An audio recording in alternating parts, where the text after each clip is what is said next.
Our hero was reading a novel about his kingdom that would be destroyed by demons after 100 years. And when he mocks this novel and throws it away, he's shocked to find himself transported into it to live out its events in the body of a weak prince whose brothers are trying to kill him so one of them can win the emperor's position. But he challenges everyone and becomes the strongest.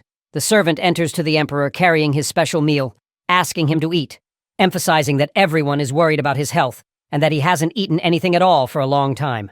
Emperor Agnes watches her and tells her that she is despicable. The servant is shocked by his words and quickly apologizes, telling him that she will remove the food from before him immediately and that she didn't know he wouldn't like it. Agnes tells her to calm down, adding that he wasn't talking to her, but rather meant the book he was reading and that this book is called the Book of Borsmere. He wonders indignantly how such a filthy book entered his palace library. The servant is surprised and asks him about the content of this book that caused him all this anger. He answers that it's a book that imagines the fate of the kingdom and his family 100 red years from now. He explains that the kingdom had entered into war against the Demon King and his army, but it refused to help the hero. So the kingdom and the ruling family were destroyed. Because of this, his family became famous for treachery and cowardice because they betrayed the hero and the world suffered because of them. Agnes gets agitated and says that the bastard author included so many details in the book as if he had seen the future himself. He throws the book away and says that Bastard doesn't know his strength or his family's strength and that it's impossible for anyone to destroy his kingdom and family. He adds that this matter isn't important and that the mistake was his for reading a novel by a failed writer trying to attract attention by insulting his family. He asks the servant to return to her work and that he will eat by himself. She answers very well and leaves him quickly. Emperor Agnes remains thinking about what he read in a state of anger, telling himself that he achieved great accomplishments by unifying the first human kingdom to face the demons. So much so that even the demons themselves respected him and that he was known as the strongest emperor in the world. But he admits to himself that this was a long time ago and now he has no goal in life, having achieved everything he wanted. There isn't a single piece of land on the continent that isn't under his control. Yet he feels extremely bored. He wonders if there's something he can do as he doesn't want to live this boredom for the rest of his life. Then he decides to sleep and think about it later. Some time passes and the events move to another place. We see one of the guards running away inside the youngest prince's palace, and this guard was wronged. He says to himself, "What's happening? Where are the guards and where are the royal forces? There's no one protecting Prince John at all." He adds that Prince John is weak and lost his right to compete for the throne, but he's also a prince and should be protected. So why did everyone abandon him? The guard continues his escape, saying that even if this escape leads to his doom and destroys his life, he must keep Prince John safe. At that moment, he's surprised by the appearance of two assassins blocking his way. One of them attacks him, saying he should have abandoned the prince like everyone else and looked after himself. The guard quickly dodges his attacks, but finds the other assassin attacking him, trying to hit him. The guard gathers all his strength to face both attacks together. At that moment, one of the assassins rushes toward Prince John, trying to stab him, but the guard quickly moves him away before he gets hurt, telling them they are cowards with no honor. The assassin laughs, saying he should have run and left John, and now he will die with him. At that moment, more assassins appear behind the guard, preparing to attack him. The guard throws Prince John away from them and asks him to wait, promising he will save him and get rid of these bastards now, swearing by his honor as his personal guard. At that moment, the assassins attack guard RO, trying to eliminate him while he fights off their attacks and asks them who they are and who gave them orders to target Prince John. One of the assassins answers that they will both die and he won't need to know the answer. Then another assassin heads toward Prince John and attacks him, saying he knows John's life was difficult and no one loved or respected him, so he will free him from this torment and kill him right now. Fredo is shocked and calls out to John, asking him to dodge the attack and run quickly. But the assassin attacks him, saying he won't be able to escape, and it's better for him to die here instead of being an obstacle to them. John responds, "Shut up. You're not allowed to talk like that." The assassin is surprised when he finds his sword suddenly stopped, and he can no longer stab John. The head assassin asks him what he's doing and why he didn't finish him off and end the mission. The assassin answers that he's unable to move, and his entire body isn't responding to his commands. At that moment, John awakens and asks what he's doing here, then gets up and grabs that assassin's sword, asking if a lowlife like him really wanted to kill him. The assassin asks for help from his colleagues, screaming for them to rescue him quickly because he can't move. His colleagues rush to attack John, saying they will get rid of him quickly. But John uses his special ability called Black Starfall. An enormous dark energy emanates from him, hitting all the assassins and eliminating them in one moment. Fredo was shocked by what happened, and asked John about the truth of what was happening, confirming that it's impossible for this to be the Prince John he knows. John answers him, laughing that he's indeed not his previous self, and it becomes clear to us that he's actually Emperor Agnes, who has been embodied inside the novel he hated so much. After 100 years in the future and before his family's destruction, Agnes kept laughing, saying that apparently things are over. Then recalls that in the novel he read, there were many of his family members who die in the future, including a very weak prince characterized by unstable magic and a frail body that can't even support itself. And when he failed to prove his strength in the throne struggle, he was completely isolated. Agnes watches Joan and says he would never have expected to be embodied in the most failed character and weakest member in the history of the family he belongs to. According to what was mentioned in the novel, Ja was supposed to die in the assassin's attack on his palace, but he saved him at the last moment. Agnes adds that fortunately he didn't transfer with just his soul, but some of his previous strength also transferred to Jian's body. Then he explains that his special ability that he retained from his past life is the Falling Black Star ability, and without this ability, he would have died in John's body due to his greatly weakened strength. Agnes examines his strength in John's body and feels that all his sensations and feelings are completely numb. Realizing that there's something different about John's character and that this boy had been suffering for a long time, Agnes says that if he's really embodied in the novel hero Basped, this means the last ambush isn't important because 3 years from now, the demons will attack the human world and the entire kingdom will be destroyed. Because of his family's betrayal of the hero was forced to fight the Demon King's army alone and lost. And the kingdom was destroyed shortly after. Agnes admits he doesn't know exactly what's happening, but he might return to his body and the real world at any time. So he sees that he must save this world first and will change everything here. He continues saying that the most important event in the near future will be the first battle between humans and demons 2 years from now, and he must prevent the division that will happen in the kingdom as a result of family conflicts so they can face the demons with integrated strength. He notices a problem that his body is currently very weak, and worse than that, the Black Star ability didn't transfer with its full power. So, its current ability is much weaker than the original. He wonders how a side character like him can save the world, finding it difficult to trust anyone here, and there's severe danger as he might die at any moment. Agnes feels his heart beating for the first time with fear and keeps laughing, saying he remembered this enjoyable feeling. Now he's afraid and feels tense, seeing that he's the weakest here, and there are many who want to eliminate him. Even the demons. Considering this the pleasure he sought throughout his life, John decides he should first cleanse his surroundings and search for the bastard who tried to assassinate him and deal with him. John leaves his room while inspecting the surroundings. Fredo is surprised and asks if he's all right. John responds that there's no one on Earth crazy enough to try to assassinate a prince from the royal family, except Agnes himself, meaning the person responsible for this incident is extremely powerful, and it's very likely to be one of his brothers or family members, which is why the guards weren't present when the assassins attacked. John tries to leave the palace, but one of the guards stops him asking about his destination. He answers that he will go out to stroll outside the palace. The guard tells him he can't do this because night has fallen. John reassures him not to worry as the place is safe, and no one can hurt him. But the guard insists, saying they have clear orders not to let him leave. John laughs and asks if he received an order from a specific person, then attacks and kills him, saying that knights follow his orders alone and he doesn't remember ordering any bastard among them to prevent him from going out. The other guard is afraid. So he clears the way for John and assures him he will carry out his orders. While Freddy was surprised and wondering to himself what's going on, noting that John wasn't this violent before, John goes out and contemplates the moon, finding it a blood moon, saying he's now completely certain he's in the novel's world. After that, all the guards in the palace arrive at John's location and ask him what he's doing and why he did that. John tells them that the attack wouldn't have happened if all the guards had been in their places, and accordingly, he considers all the guards here traitors except Fredo, mentioning that the punishment for a traitor is always known, and it's death.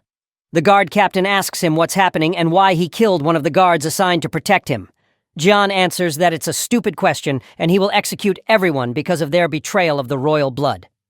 At that moment, the guards were surprised and asked John what he meant by his words. He answered them saying that this guard was accused of committing numerous crimes like them, including neglecting his duties, insulting his master, and failing to follow orders.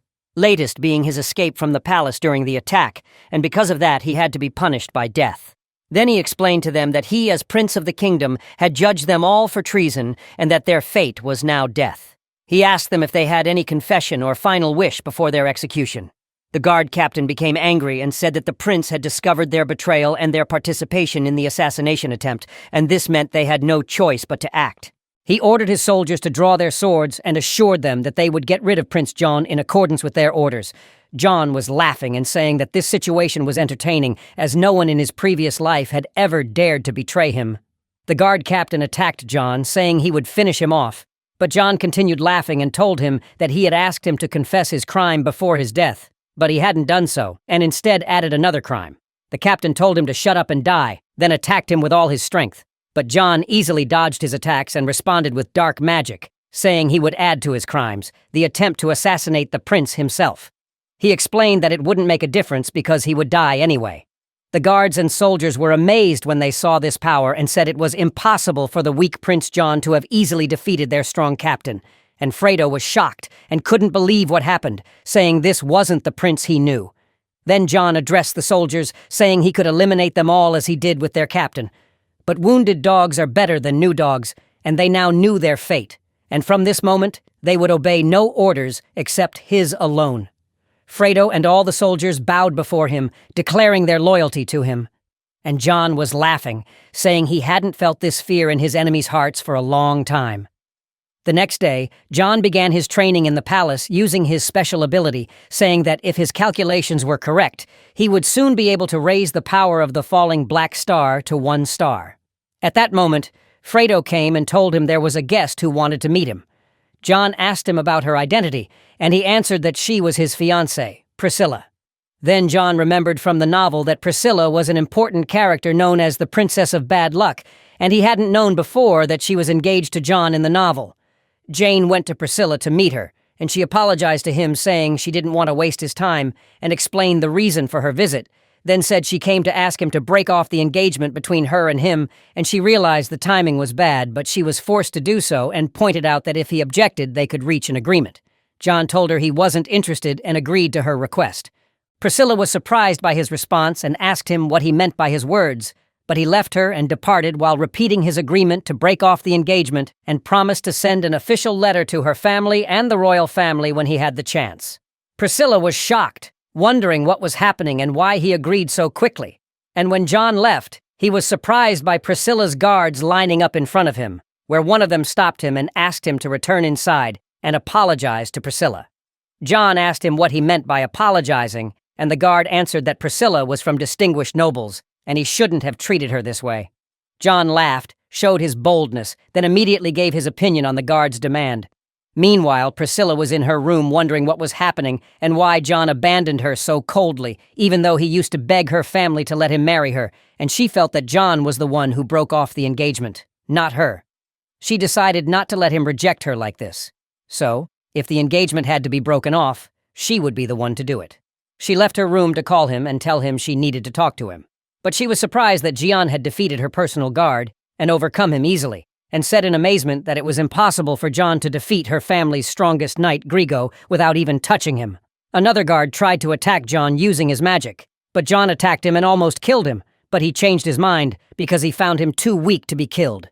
Then struck him with a dark aura that severely injured him. Then grabbed him and told him he had forgiven him this time and threw him next to Priscilla with a warning to know his place and that they were just insects in his way that he would crush whenever he wanted. Priscilla was shocked by everything she saw and said this wasn't the John she knew, as he had been a cowardly weakling. John told her to take her guards and leave the place, pointing out that he had forgiven them out of respect for her and her family only, but if it happened again, he wouldn't spare their lives. Priscilla ran quickly after Jian and told him to wait and said she wanted to talk to him. But Jian found her an annoying girl and asked her what she needed, confirming that there was nothing to talk about between them anymore, as she was no longer his fiancée. After Priscilla asked Jian to allow her to stay in his palace for some time under the pretext of attending the procedures for breaking off their engagement, She assured him that her presence wouldn't bother him, and she was just waiting to finish the official matters. John initially answered with refusal, but then thought about it, wondering to himself what benefit there was in driving her away at this time, especially since he might use her magical ability to discover hidden enemies inside the palace who were difficult for him to identify. He finally told her she could do what she wanted and stay in his palace. So Priscilla was happy and thanked him, promising herself to investigate more about his new mysterious personality, as he seemed completely different from what she was used to before. 3 days passed, during which Priscilla was extremely annoyed. She had only seen John once, despite thinking he would have initiated conversation with her since he agreed to let her stay.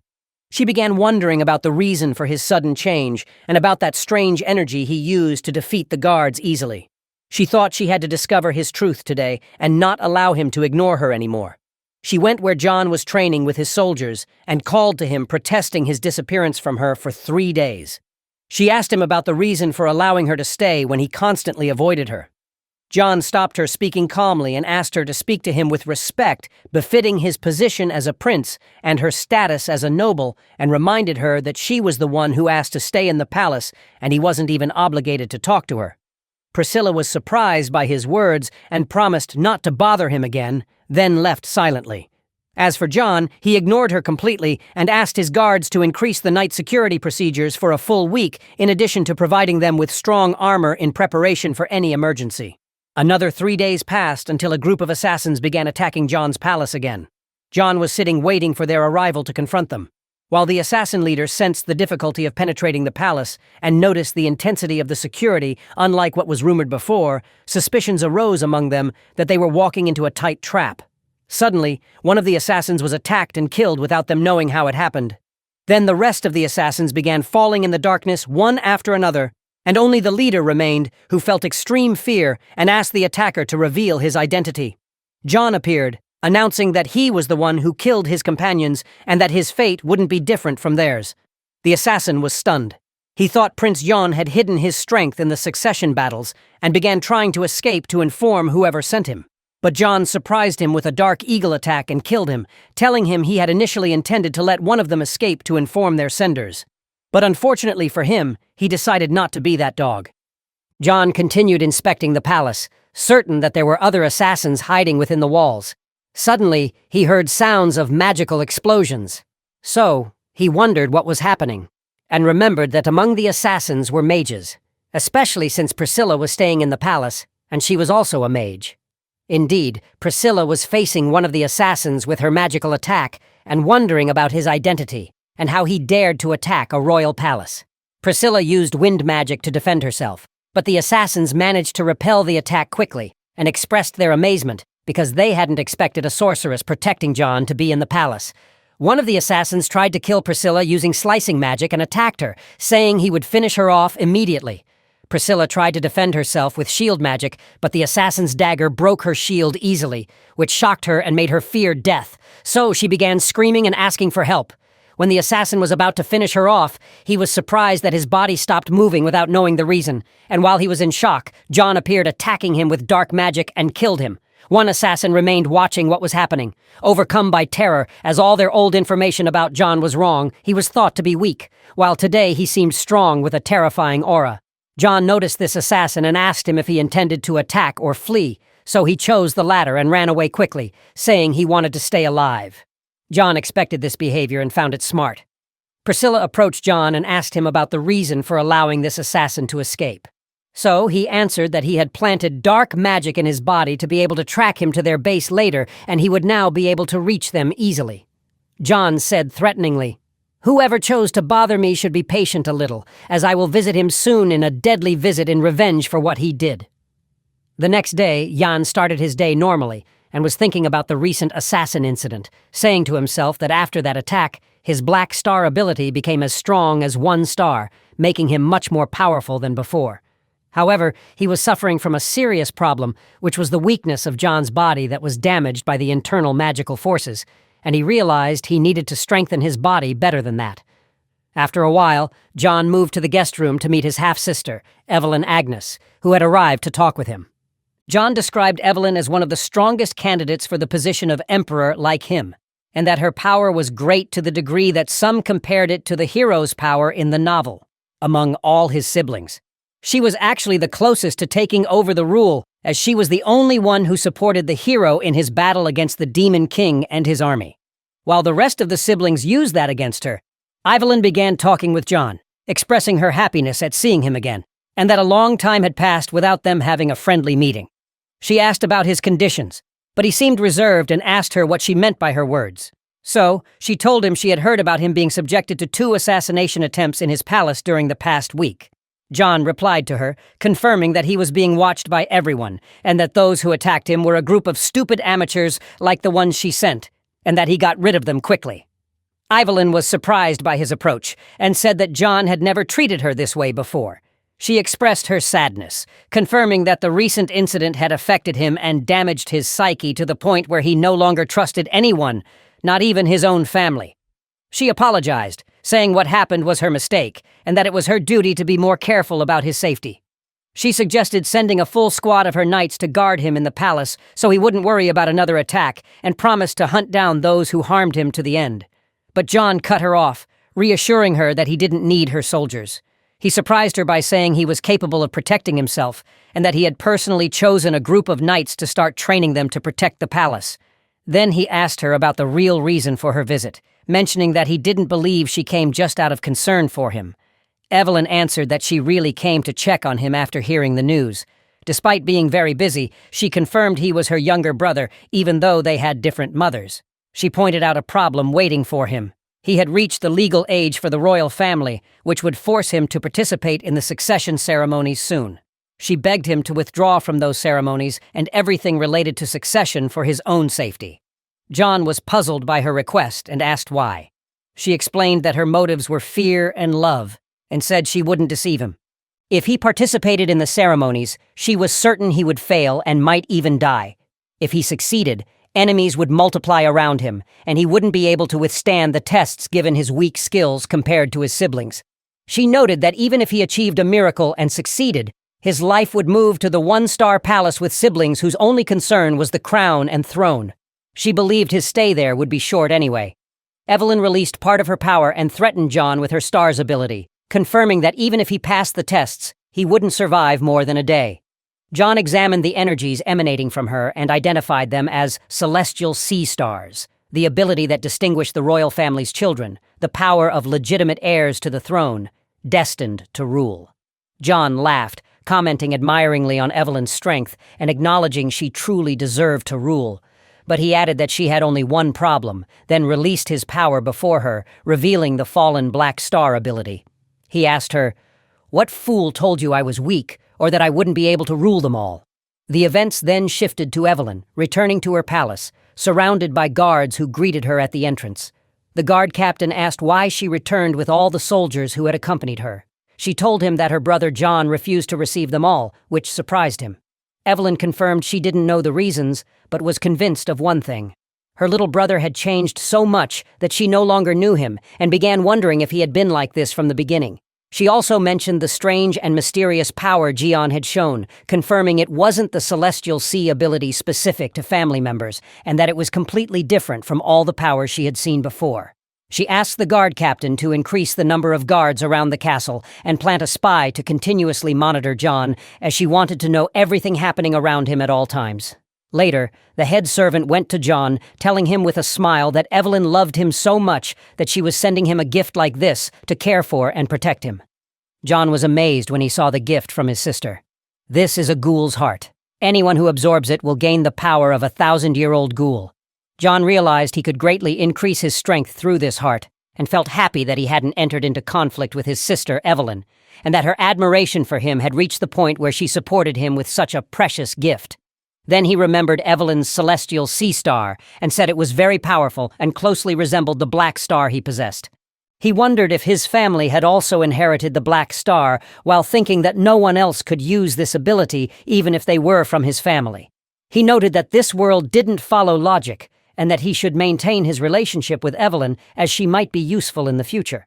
At that moment, the servant arrived to tell John that Priscilla had come requesting to meet him, so he allowed her to enter. Priscilla entered angrily and asked why he had summoned her after humiliating her in front of everyone and treating her as if she were his servant. Jane answered that she had lived in his palace for a while and it was time for her to pay for her stay there. She wouldn't live with him for free. Priscilla was astonished and asked what he meant, confirming that he was a prince and didn't need money from her.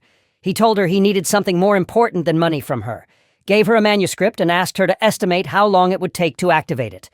Priscilla took the manuscript and examined it. Before she could understand its contents, she was shocked. This is an extremely powerful magic circle. Who drew it? He told her he had drawn it himself. She didn't believe him because the circle was drawn with magical symbols and letters she didn't recognize, and such spells were only drawn by the strongest magic masters in the world. John answered that he didn't want her opinion on the matter. FD, he had asked about the activation time. She said if she started feeding it with her magic now, it would be ready tomorrow. Then she added in amazement that she hadn't known Jian was talented in magic to this degree. And from her analysis, the circle was a detection spell aimed at forcing something to appear.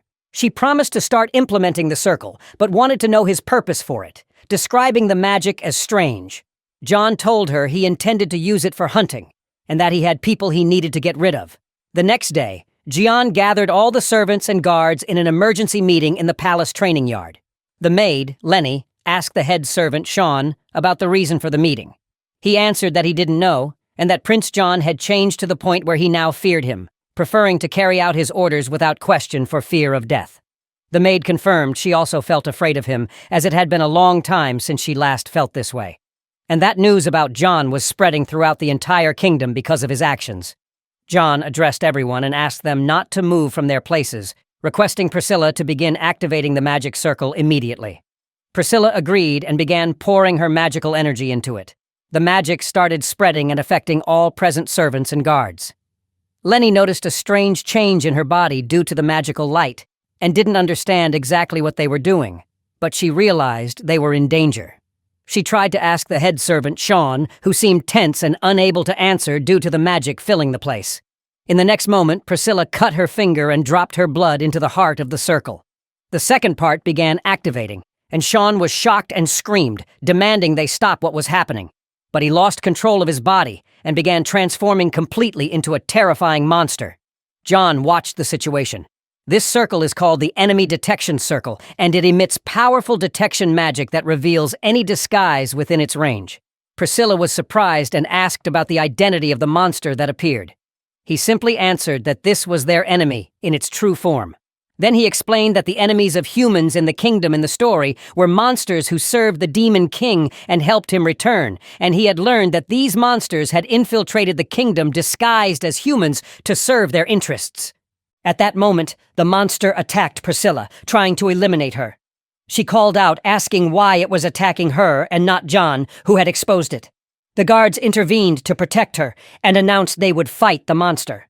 John said it was natural for the monster to attack Priscilla, known as the Unlucky Princess, since her family's blood was described as evil blood, and monsters greatly preferred it.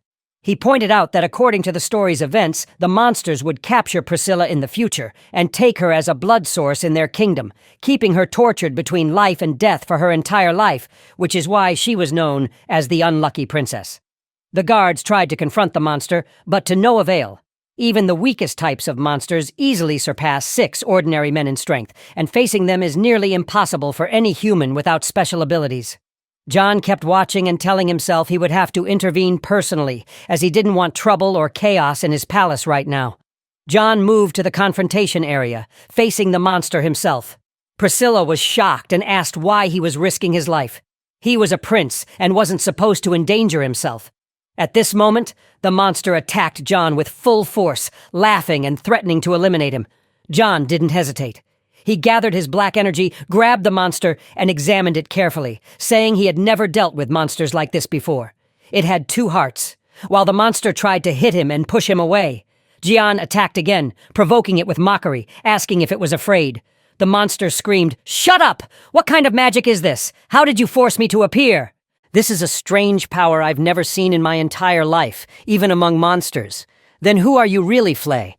It swore it knew Prince John well, and that this young man was definitely not him.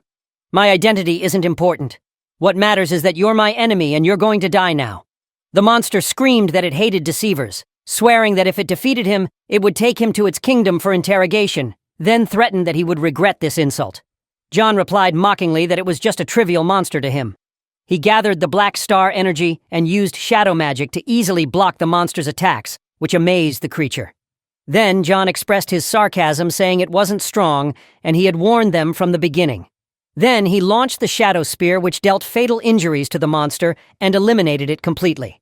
John was thinking that if his ability hadn't developed to 1 star, he wouldn't have succeeded in the confrontation. He needed to restore his full powers and continue strengthening his body. He also thought that ordinary human bodies might not be able to handle the black star at full energy. He noticed he had destroyed both hearts and the monster's magical center, so it could no longer send information to its companions before dying. At that moment, a large number of panicked knights entered the palace courtyard. A knight named Alex stepped forward and introduced himself as being from the White Lion Squad, saying he had come to protect John. He asked what had happened, and John learned from them that these were the guards Evelyn wanted to plant in the palace. John told them nothing had happened worth their concern, and that he himself had eliminated the enemy that appeared without calling anyone and hadn't needed help. Then he pointed out that they shouldn't storm his palace again without his permission. In another scene, we encounter one of John's brothers, one of the major princes. His assistant arrived and told him there was a problem at John's palace. The prince was surprised and asked for details because the assassins he had sent there failed, despite John's weakness. His assistant replied that there was news about another incident unrelated to the assassins, and spies close to the palace spotted massive dark magic appearing inside it. They tried their best to understand what happened, but all their spies in the palace were eliminated, and even the servants became afraid to speak any information. The prince said it didn't matter much, but he ordered sending more spies to watch the palace because something strange was happening, and emphasized that he should monitor everything. Before the assistant left, he told him about a circulating rumor. Jian had changed a lot in a week, and became violent, and anyone who wronged him was killed immediately. He also developed enormous unknown powers that nobody knew the secret of. The prince commented dismissively that John had been a failure since birth and was a disgrace to the family, comparing him to an angry worm that wouldn't be able to hurt anyone in the end. The assistant told the prince there was a rumor that John decided to participate in the throne struggle, considering it unexpected. The prince replied confidently that there was no need to worry, describing his brother as stupid and saying he no longer needed to try assassinating him because John would perish on his own through the succession ceremonies. He asked his assistant to confirm if they had influence over this year's ceremony tests. The assistant confirmed they could indeed interfere, so the prince asked what he needed. He replied, laughing, that he wanted to make John's coronation ceremony a fun party, and they would make sure John never came out of it alive. At this time, John was walking around the city contemplating, telling himself that only 1 week remained before the coronation ceremony began, and he had to solve some problems before that. He searched the city for a specific place, the novel described, until he reached an old building. He identified this as the headquarters of the secret Moonlight organization, but it's just a front. The truth is, this is a branch of the famous Moonai intelligence organization. He noted that the whole city knew this place and entry was allowed for certain people, but that was just a cover. John entered the disguise restaurant, and soon the waiter came to ask for his order.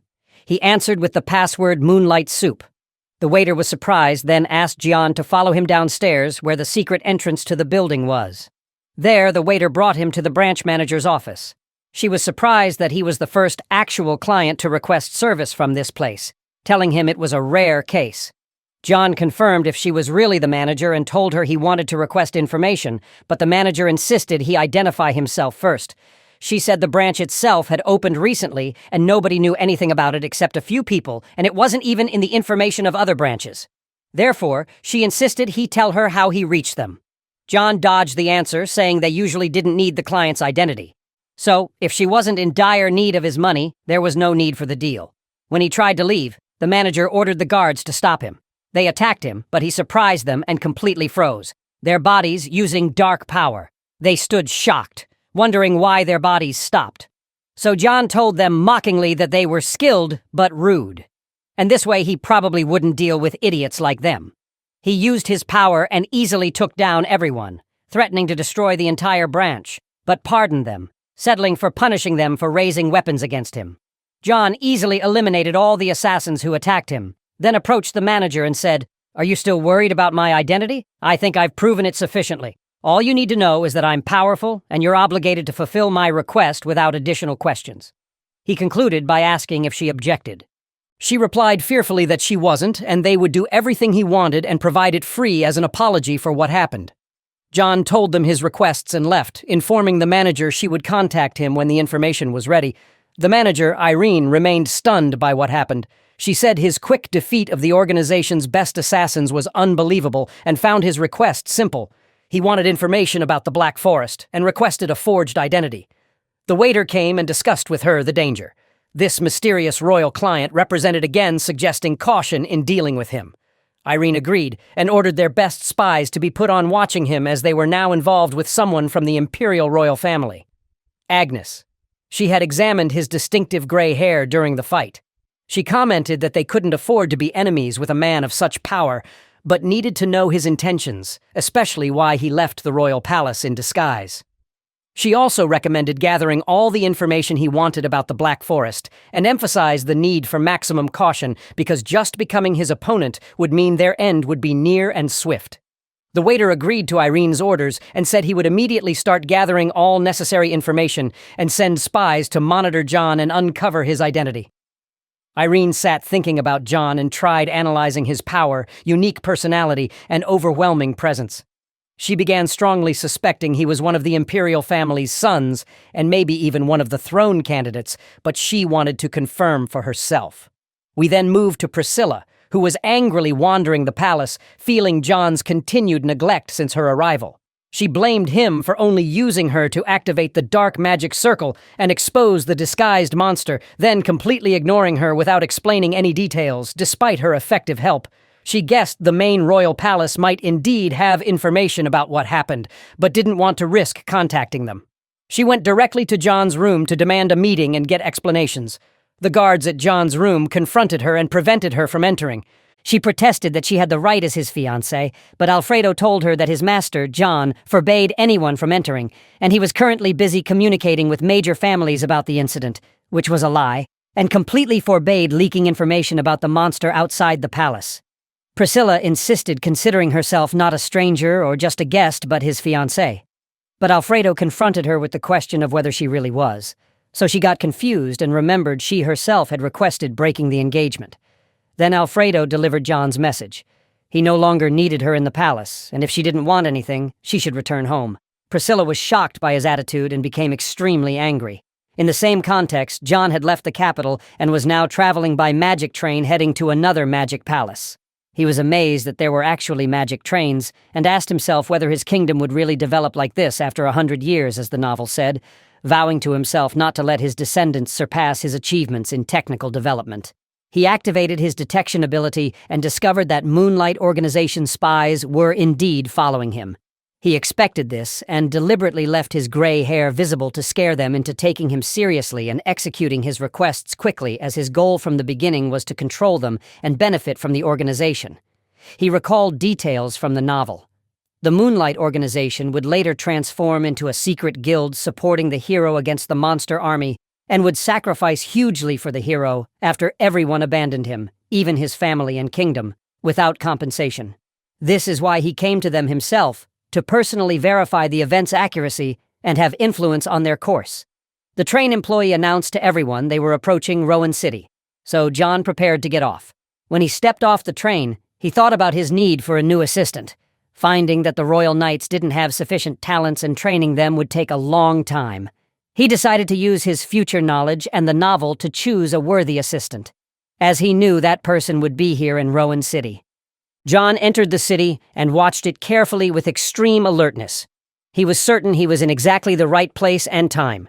He knew from the novel that every month there was a harsh religious purification event for the city's residents, and this particular month, the city would be destroyed after the purification incident, and the destruction would originate from the Black Forest, which alone held the secrets of the residents' true identities. He wanted to enter the Black Forest, and this was only possible with permission from Baron Rowan, who had influence in the place, which was extremely difficult. John went to the security station, and there used shadow energy to summon the spy watching him, threatening her to come out immediately or be killed. The female spy appeared, collapsed from fear and surprised by his complete exposure of her. Joan told her he didn't want to interfere with the Moonlight Organization's original mission, but he had a special and urgent mission for her now. The girl looked at John with amazement and astonishment, with signs of real shock drawn on her face. She asked him in a choked voice, having noticed his absolute insistence. "How did you know I belonged to the organization?" "I left no trace behind me, and no one saw me at all." But John remained stone-faced, looked at her with a cold gaze that carried no hesitation or softness, and interrupted her with a commanding and firm tone. "Shut up now. I only care that you focus on my request. What I'm asking of you is much more important than your loyalty to that little organization of yours. Gather every possible piece of information about the mercenary recruitment competition that will take place at Baron Rowan's palace. I also want to know everything about those people in the city who bear a lion's head tattoo containing 6 stars. All the details, names, locations, and even their old secrets." The girl's eyes widened more, and she got confused as she replied, stammering in a tone full of worry. "Sir, I don't understand exactly what you're talking about. Information this precise about the tattoo? Why those people specifically? I have no idea about the meaning of what you're asking me." But John didn't care about her justifications or attempt to understand, and interrupted her again as he turned his back to leave. "Just carry out the order as I requested from you." Meanwhile, the events shifted to Baron Rowan's palace, where Ryan entered to see her father with determination and strong resolve in her eyes. "This is our only chance for survival. This is my chance to free this people from the grip of those bastards who call themselves the Purifiers. They're the cause of the city's corruption and our people's pain. I must act." The Baron, his worry increasing, asked her, "But how will you get rid of them when they possess the power that has maintained the city's balance for years? Your ancestors, who had the ability to use the seal's power, failed at more than just containing the demon's evil." Ryan interrupted her father, showing extreme anger. "Enough talk about ancestors. All you do is sing the praises of past heroics and forget your people's suffering today. If our history really matters to you, why do you let the Purifiers control us like this? How many times have they made us suffer?" Then she left him extremely angry and spoke to herself. Always the same talk about the ancestors who saved the kingdom from evil. But he forgets that the Purifiers doubled the people's suffering compared to what they saved them from. Ryan headed to the training field, and her teammates' gazes followed her in silence. Having noticed her tension, one of her teammates approached looking curious and asked in a low voice, "Ryan, why are you so agitated today?" Her other teammate, Ragno, immediately intervened mockingly. Obviously, she fought with the stupid old man again. When will she give up her stubbornness and listen to some wisdom? Actually, I don't listen to anything that comes from him. Lean, one of the friends, intervened, trying to calm the situation. "Ragno, speak respectfully. You're talking about Baron Rowan, owner of the land we stand on. Whatever your differences, you should respect him," Ragno replied stubbornly. "He still puts his family's interests above everyone else's good. That's the real reason for our problems." Lion tried to control the discussion. "Stop arguing. This won't help us with anything." Ryan tried to change the subject and asked them about the mercenary recruitment situation. "Have you found someone strong who deserves to join our ranks?" Ragno answered mockingly. "You can watch the applicants yourself. Most of them are just pathetic bastards. Their presence in any battle is completely worthless." Lean confirmed what Ragno said. "He's right. We're wasting our time with these weak numbers. No one among them has caught attention so far." Ryan felt disappointed and didn't think everyone would be at this level, but she turned to Hart and asked for his opinion, so he answered confidently. "Actually, there's only one person I think isn't like the other mercenaries. Since he entered the arena, I felt he was special. I suggest you watch the arena. He's there now." So, all eyes turned to the arena where the mysterious mercenary Ipan was disguised so no one would recognize him because of his hair color. All the mercenaries gathered inside the arena while everyone was watching Ryan and her group in amazement, and some were whispering to others, "This group is dangerous. There are some of the strongest hunters in the northern region. What brought them here?" As for John himself, he was watching the place with his sharp gaze and spoke to himself. "The purification ceremony is about to begin. If I don't move quickly, the city might end up destroyed, just like in the original novel." But he finally noticed Ryan's presence and said with hidden joy, "I finally found her, this legendary girl who will one day be one of the hero's most important helpers. She's the owner of the rare talent that appears only once every 1,000 years. In the future, she'll be known as the strongest spear user ever and owner of the heavenly spear, but she hasn't matured yet. The Great War hasn't begun. I must take advantage of her appearance during this period for my benefit and make her join under my banner. The referee suddenly announced on the field, "You get ready. Your match will start right now." John got up and prepared with calm steps and entered the arena amid looks of surprise and whispering among the audience. At this moment, John's opponent appeared, called Rio, a terrifyingly famous criminal, his name known to all the city's residents and neighboring cities, but no security forces dared to arrest him because of his tyranny and savage strength. Rio stood defiantly and looked at John and said sarcastically, "You're weird. Listen carefully. In this trial combat, we're allowed to kill each other, so you'll remain the first victim today, and I'll make sure you have an unhappy ending." But Jen didn't bother to respond to the challenge and said indifferently, "Won't you stop chattering and finally start fighting? This duel is very boring." Rio got angry and said sharply, "You should have withdrawn before it was too late, but you'll pay the price for your stubbornness. You'll regret it." And he launched a violent attack using his spear, shouting, "I'll make you an example for anyone who thinks of opposing me." But John watched the situation with inner calm and said to himself, "Any physical attack in this world always carries strong points and weak points. If I use the strong points, I can stop him simply. And by understanding his weak points, I'll avoid damage. Unfortunately, Rio's power is too weak for me to even need to use my special ability, Black Star, against him." Then, John began dodging Rio's attacks with unexpected lightness, avoiding all strikes with amazing ease. John dodged Jan's attacks with stunning speed and incredible agility, then muttered to himself in a tone mixing boredom and confidence, "Very weak attacks like these aren't even suitable for training. Impossible to hit me or bring me down," as he launched a lightning-fast counterattack, focusing great power in one strong and precise strike, which knocked Jan down and threw him far from the fighting arena to crash to the ground with force that raised dust around him amid everyone's shock. John then stood over the arena with calm confidence, saying to himself in an audible voice that was almost mocking, "Really? This is a waste of time!" One of them shouted in amazement, "Impossible!" He defeated him with just one strike. "We've never seen power like this." Everyone was shocked by John's strength. They thought he was just a strange, unknown beginner, but he proved in one moment that he possessed skill and power beyond their imagination. Even Ryan and her group kept exchanging glances while in complete amazement. In the viewing corner, Hart was watching John with great interest. So he turned to Ryan and asked her with his eyes shining with real admiration, "What do you think of this man? I haven't seen anyone with this style. He's really impressive. And the strangest thing is he maintains the least effort in executing the finishing move. This is the sign of a real fighter." He completed his analysis. "Despite that, I think his body is weak. It's clear he doesn't suit the power hidden inside him. Maybe that's why he chooses precision and speed instead of relying on direct confrontation all the time."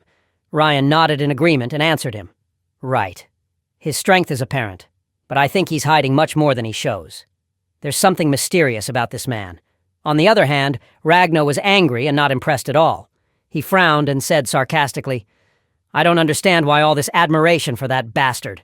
In my opinion, he's so weak that if I hit him by accident, he wouldn't come out of here alive. I don't see anything special about him. Just a fragile body that might suit wizards or those who use magic from afar only. But he's not a match for real fighters and isn't suitable for close battles. And since he can't even use his physical strong points properly, it's impossible for him to be useful to us." Ryan sighed and said tensely, "Maybe you have some point. Yes, his physical strength is weak, and this is something I wasn't expecting after all the preparations and searching for mercenaries. I spent all this time dreaming of attracting great talent to our side, and in the end, even the mercenaries here don't offer anything worth mentioning," she confided to herself. "Sadly, the purification operation is about to begin, and it seems we must rely on ourselves to survive without anyone's help." But before she could finish her words, Ryan and everyone present were shocked by the sudden appearance of a strange person on the arena, appearing as if shadows had swallowed him for moments while he laughed with sarcasm and pride. His eyes were gleaming with an evil look, and a strange tattoo clearly appeared on his foot, a 6-starred lion's head. Ryan gasped and stepped back, shouting in shock, "Impossible! This is the symbol of the Secret Purification Organization members. As everyone knows that the Purification Organization is nothing but a cover for a secret network serving the demons and monsters sealed in the depths of the Black Forest. They're the ones who spread plagues and bring monsters and try to break the seals of ancient evil. No human or country has been safe from them. They're struck by endless curses wherever they go." The strange person spoke loudly while laughing.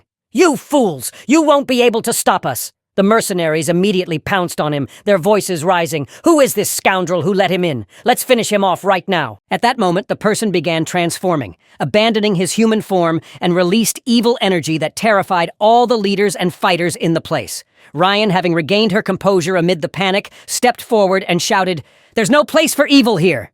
She charged toward the enemy with all her strength, using her speed and weapon, and launched a devastating attack that completely destroyed him before everyone's eyes in an amazing moment. The rest of Ryan's group rushed to her, worried about her. They asked her quickly, "Are you okay? Did you get hurt?" She shook her head and said tiredly, "I got rid of him, but no one knows if he has companions hiding. Check the place quickly. Be careful. There might be more." She had barely finished her sentence when another shadow appeared. A monster disguised among the rubble. It laughed mockingly, its eyes glowing with evil. It addressed Ryan, saying, "You're right. Haven't you figured it out yet? This was all a trap. We wanted to gather you all here so we could finish all the defending forces in one simple strike with explosion magic." Hearts sank, and Ryan immediately screamed, "Everyone get ready now. This was a trap to destroy us all. He's going to blow up the arena now." But the villain immediately began activating explosion magic, his body glowing with catastrophic energies, and suddenly the place exploded with a terrible sound that nearly deafened ears. Chaos reigned for moments, but when the smoke cleared, everyone was surprised that the explosion hadn't harmed them at all, and the villain had already been eliminated. Amazement spread among them, and soon some whispered, "What happened? What power neutralized it like that?" Ragno and Leon approached Ryan and said, "We always knew you were strong, but we never imagined you could neutralize an explosion like that. What level of power have you reached?" Hard in turn said supportively, "That's right. Even facing the Purification Organization, I think you won't need us after today." Razam smiled and denied it, saying, "You're all wrong. I wasn't the one who stopped the monster's attack or the evil energy. Didn't you notice just before the explosion, the strange mercenary John? He disappeared for moments and suddenly appeared behind the monster, and then amid the destruction, he released strange magical energy, as if everything had stopped for moments. John succeeded at the crucial moment in stopping the massive explosion, and was able to use his unique power to protect everyone in the training field from destruction. The moment froze amid everyone's amazement, and with the explosion's effect gone, the field looked as if nothing had happened at all, while everyone remained staring in shock and questioning the source of that legendary power. Thanks to my knowledge of the novel, I can predict most events and avoid disasters even before they happen. If I didn't have awareness of the fate that awaited everyone in this place, a great disaster would have occurred now, and most of those in the arena would have been killed by the explosion. My defeat of the other mercenaries wasn't enough to attract Ryan's attention. But after preventing this attack and saving them all, I think I'm finally under her radar. Events passed quickly, and a day after that incident, Ryan gathered all the people who passed the elimination test from the mercenaries and stood before them with a serious look, saying, "From today on, you'll be one team with me. We'll face a dangerous raid and need solidarity. Our next goal is to subdue the Black Forest and eliminate the demonist threatening our city. So, I want you to get to know each other now. You're my colleagues from this moment." John kept watching with interest. Everyone chosen for Ryan's group. Realizing that all her main team members were already present, and with them also the girl Kyla and her companion Nomni, who had come to the test secretly, and were famous northern mercenaries as well. His attention was also drawn to another girl named Siri, as she was the only one who stood out with clear strength and was officially chosen from the mercenary gathering. He looked at her and examined her carefully, noting that she was hiding real power behind her calm features. Ryan asked everyone to focus with her, then began explaining the main plan briefly and quickly. There's a huge forest separating our city from the western side of the Salis mountain range. Everything in that forest is dark and black, the soil, trees, and even the air. That's why it's called the Black Forest. Since ancient times, anyone who enters the forest doesn't return from it, so passage through it was completely banned. No one escapes if they cross the magic boundaries. Siri interrupted her curiously. "I've heard a lot about the Black Forest, and I know some stories about it, but what I want is the truth. Why now specifically do you want to execute a raid on it? What makes this time so dangerous?" Ryan answered with a sad look. "Long ago, it was said that my great-grandfather, the city's founder, faced the greatest evil when he came here. It was said he covered his body with dragon blood, so he gained their power and was able to defeat evil and destroy the source of corruption, then founded the city of Rowan. But the truth isn't as they tell it. The reality is that my great-grandfather couldn't defeat that evil, but used dragon blood and sealed the demoness inside the heart of the Black Forest. Since then, our city has been suffering because it pays the price for keeping this demon sealed, she added, directing her gaze to the whole team. Everything we do, from purification ceremonies and sacrifice festivals, is just a way to appease the demoness and prevent her from breaking free and breaking the seal. Here, John intervened and said with interest, "So, you're talking about the Purification Festival. It's the annual ritual where they offer sacrifice to the demonist to ensure she never breaks free." Ryan confirmed exactly after each Purification Festival, the Purification Arc process takes place, bringing criminals who were arrested in the city and throwing them to the demons in the Black Forest as periodic sacrifice. I understand now. If you mention the Purification Arc, do you mean that all convicted criminals in the city are actually sacrificed this way? Ryan answered him with a hint of pain. Yes, not just prominent convicts. Sometimes they even choose those wrongly accused, or those not proven guilty. For the demonist's sake and for tradition's sake, they sacrifice any number they reach. They used to tell children not to go near the square, and I remember when I was little, how I watched some innocents being driven by force to the Ark and sacrificed without mercy just to keep the demoness's seal in place and make everyone feel false security. Ragno laughed sarcastically and said, "Now I understand your purpose from all this. At least now our participation in the raid has meaning, and we can feel that our goal is truly humanitarian and noble." Then Ryan added, "The demonist inside the forest, her powers weaken because the magic barrier has lasted thousands of years. But precisely because of that, very few strong ones can enter the forest. And from here, our only hope of ending this nightmare is your success as a team." "Here," Kyla intervened and said to Ryan decisively, "I'm convinced by your words and ready to fight. But there's one question that troubles me. Why did you choose this man John with us? At first glance, he seems as far from useful as possible, suspicious and weak compared to mercenaries." And Aragno agreed with her and laughed. "I agree with Kyla, too. I was surprised that you included him with us in the raid when he's honestly far from strength or distinction. No matter how much he tries to prove himself, I don't see anything in him that would help us in the mission." Here, John smiled mockingly and said to himself, "Northern mercenaries are arrogant as usual, confident in their strength to the point of blindness. Yet I know through my knowledge of the future that they'll be strong allies for me if I try to guide them well. My presence among them today will change a lot tomorrow." Although the number of Northern mercenaries participating in this mission was only 5 out of the original 7, Ryan stepped forward with confident and steady steps, her eyes contemplating the faces gathered around her and her tone inspiring confidence. "I know well that John hasn't shown his strength or clarified his capabilities in front of you so far, but my intuition doesn't fail. I have great certainty that he'll be an influential element in this raid." Ryan's words had a strange effect on the group, especially Ragno, whose features changed from surprise to disapproval. His eyebrows raised, and he seemed like he couldn't believe what he was hearing. As for John inside, he was thinking, "It's clear that Ryan is still hesitant like the rest of the members. She actually saw a glimpse of my power, but she's not convinced enough. More importantly, she hasn't revealed anything about my power to them so far. So, she definitely hasn't fully trusted the Northern guys yet. And I also think she realizes that what happened with the attempt to breach the palace training field wasn't coincidence at all, and that there's a traitor in the group who helped the organization's group from the inside. Actually, I know who that person is, but I won't expose him right now. It's important that I let Ryan learn and rely on her own cleverness and intelligence to discover him herself. This will benefit her and make her stronger later." Ryan cut through his train of thought and called out firmly to everyone present. "Come on, everyone. Calm down a bit and focus on our main goal. We're going to talk seriously now about the Dark Forest. Let's study together how we'll enter it, which route might be safer, and review the plan step by step." John preferred isolation and went to train alone with his dark magic. That heavy black aura spread around him as if it would swallow the place. Tree leaves trembled under the effect of his magical waves. Even the soil seemed like it wanted to flee from him. After feeling that the entire area had become saturated with his power, he suddenly pulled everything back, and the magic disappeared in one moment, as if it had never been there. He whispered to himself in a voice barely audible, "Just one star. That's what's restraining my power and keeping me always weak, unable to unleash what I actually have."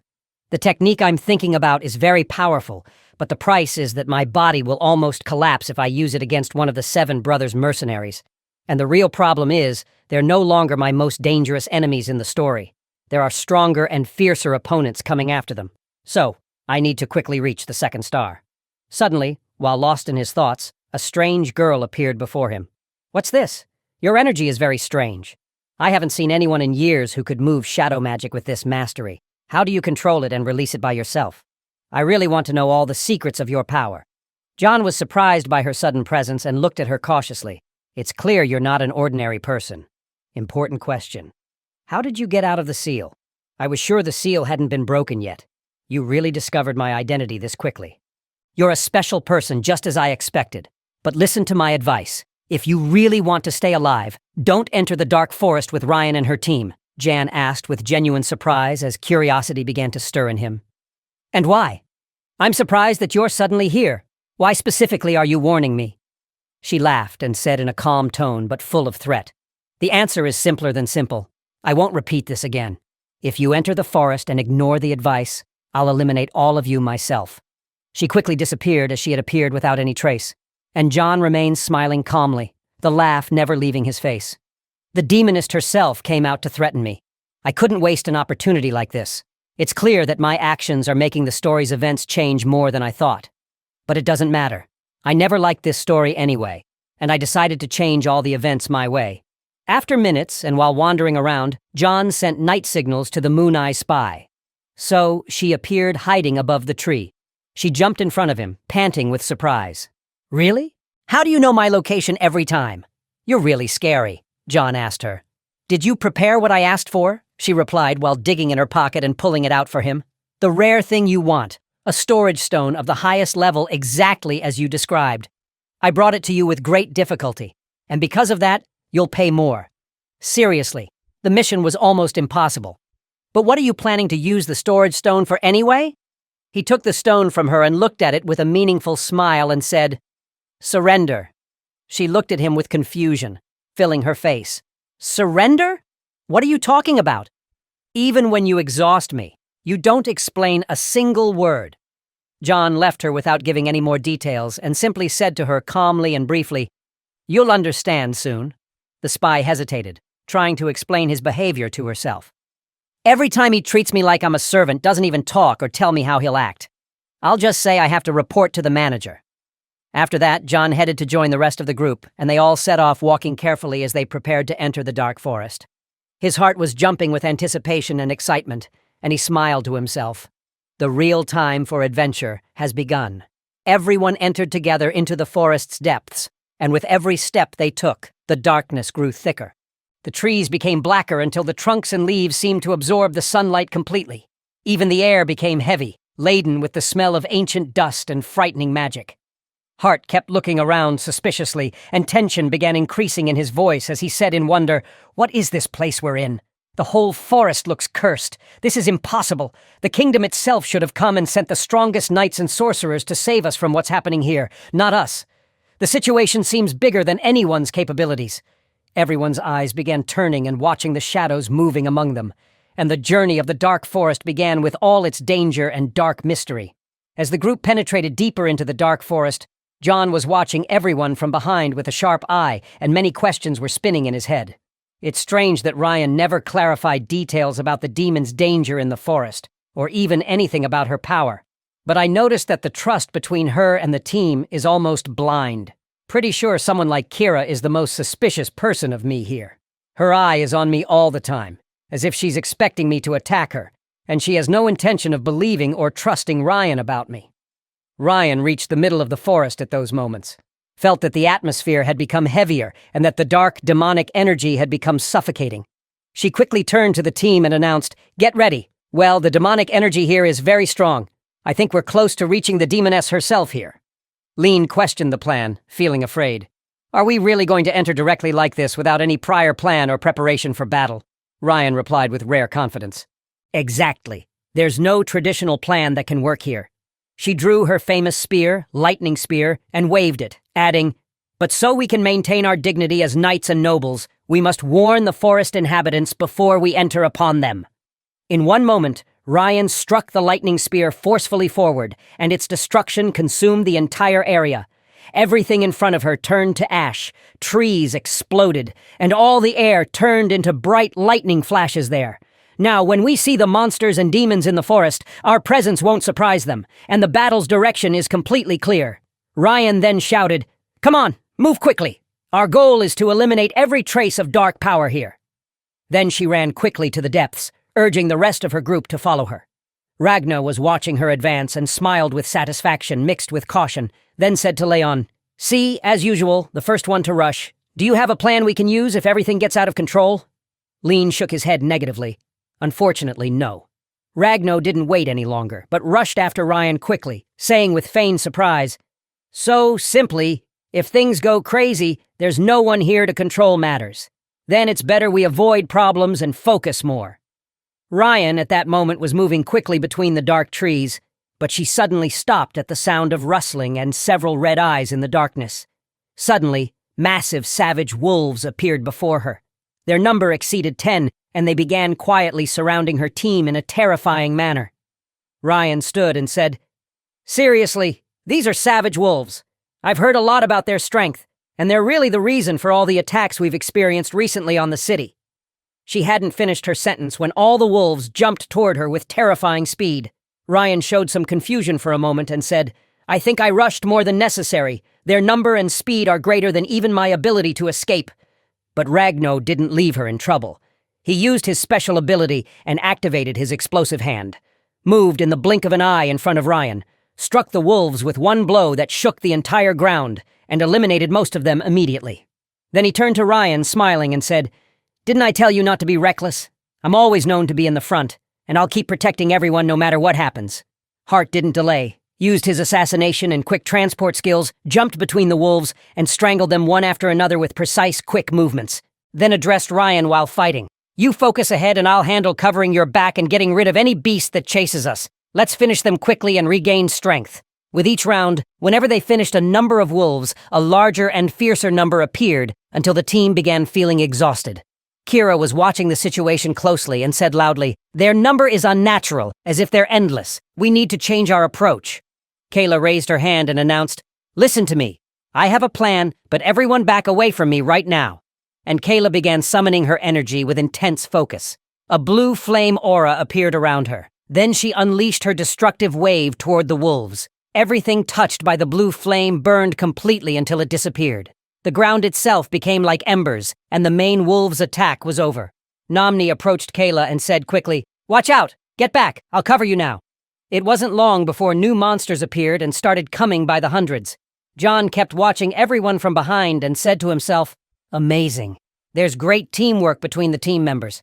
It's clear they've trained together since childhood and know each other's moves by heart. Even their movements are coordinated like they're one mind." John continued his thoughts. "This is the perfect time to move to the next step of my plan. There are increasing numbers of monsters in all directions, and they're starting to surround the entire place." Suddenly, a massive monster bat appeared above John's head and swooped down on him with lightning speed. John smiled and said, "Perfect. Here comes the right bastard to test something I've been preparing." At that moment, Siri screamed in warning, "John, get away right now. Its attack is deadly." John moved gracefully, easily dodging the bat's attack. Then turned to Siri and said confidently and calmly, "Just watch. I don't need anyone worrying about me." He unleashed his shadow magic. Dark energies wrapped around his arm, and in one moment, he brought down the huge bat and completely destroyed it. Kayla and the rest of the team stared at John in complete amazement. Their view of him changed, and they began watching him with great interest and suspicion. John stood in the middle of the forest, watching the massive monster bat's body turn into black shadows that faded with the wind, then muttered to himself in a low voice, as if explaining to himself or sending a hidden message. "I cut the magical link between this monster and the Demoness, and this is the fastest way to get rid of them without a long fight. Who exactly are you? What kind of power are you using? I've never seen shadow magic like this. What's your truth, John?" The tension escalated more, and Kayla raised her voice angrily. "Are you going to answer my question or not? If you keep this up, I'll consider you an enemy and attack you myself." But the critical moment was interrupted by the earth itself. The forest shook with tremendous force, and a massive monster bear appeared between the trees. raging, as if the earth was releasing all its anger in the form of one monster. Its roar shook the night air and the remaining sunlight suddenly disappeared. Ryan immediately shouted, "Everyone, stop the petty fighting, get ready quickly, and get back into battle formation. And this monster is much bigger and stronger than what we've faced." Jian between satisfaction and mockery, as if he had been waiting for this particular monster to rise. Finally, it started. This was the moment I've been waiting for. With terrifying slowness, the trees themselves around the group began closing in on them. John raised his hand and called out, "Everyone watch out for yourselves." Ragno, despite his intense tension, shouted to the group, "Nobody lose focus. Keep formation and follow instructions like we agreed. This bear is dangerous, but we can handle the confrontation." The monster bear suddenly jumped with tremendous force toward Ryan and Ragno, but with amazing agility, they managed to get away at the last moment, and one of the trees was destroyed from the impact. Hart was trying to join the rest of the group, but the trees suddenly closed in on him and isolated him from everyone. He found himself trapped with John in a dark circle that closed around them, and the ground itself seemed to be changing shape and began moving them away from the main battle location. Hart tried to move quickly and whispered, "This isn't natural. The trees are breathing around us and moving us. Why am I the only one who got separated and ended up with you here?" John laughed and said calmly, without any confusion, "The answer is simple. I brought you here on purpose. Because I'm not going to give you a chance to kill Ryan like you're planning." Art's eyes widened in surprise, and he began breathing rapidly, then laughed nervously. "What are you talking about? Are you hallucinating or threatening me?" Yayon answered confidently. "Enough lying, Hart. I know you're the son of the noble Samiadel family, rulers of the north, just like the Ryam family rules the regions. And I know that despite your good reputation as a noble and strong mercenary from the Seven, the truth that nobody knows is that you're also a member of the secret purification cult. Not just any member, but someone with high rank in it. You serve the Demonis and manipulate everyone for your personal benefit." Hart began stepping back, shocked, and said in a hoarse voice, "How did you know this? And does anyone else besides you know this truth?" John laughed more and said sharply, "What would make me tell anyone else? This is between you and me." Hart smiled sarcastically and said, having regained his confidence, "You're stupid or overconfident, because now the easiest thing I can do is kill you here before anyone knows anything about me. This way, my secret disappears with you forever, and I can continue my plan and get rid of Ryan easily." John replied, "You're overconfident, but unfortunately, all your plans will be wasted here." Hart suddenly used his special cutting sword skill and drew his sword with terrifying speed. "You'll see my strongest techniques, and you won't even have time to think about escaping." Hart attacked with amazing speed, smiled roughly, and shouted, "My speed makes my enemies not even see my sword. Only one champion in all my battles managed to dodge it. You're not one of them. Get ready to die." But the surprise was that Hart's attack didn't hit John at all. Time stopped for a second, and Hart found himself screaming in pain. John had entered his attack circle and cut off the hand holding the sword with amazing skill before he realized it. Hart fell to his knees, screaming in pain, saying in amazement, How did this happen? Why didn't my fastest strike hit you? I didn't even see a glimpse of your attack." John stood in front of him in deadly calm and said, "You made two big mistakes. First, you thought you were stronger than me, and that's not true. Second, you didn't attack me with full force from the beginning. You had your only chance to finish me in the first moment, but your arrogance made you play and show off. Now your chance is over." John unleashed his black star powers at that moment, and a dark aura appeared around him, as if swallowing the light from the air. And Hart was terrified, but madness took control of him, and he screamed and unleashed his final special ability, rushing with everything he had left toward John in a desperate attempt to attack.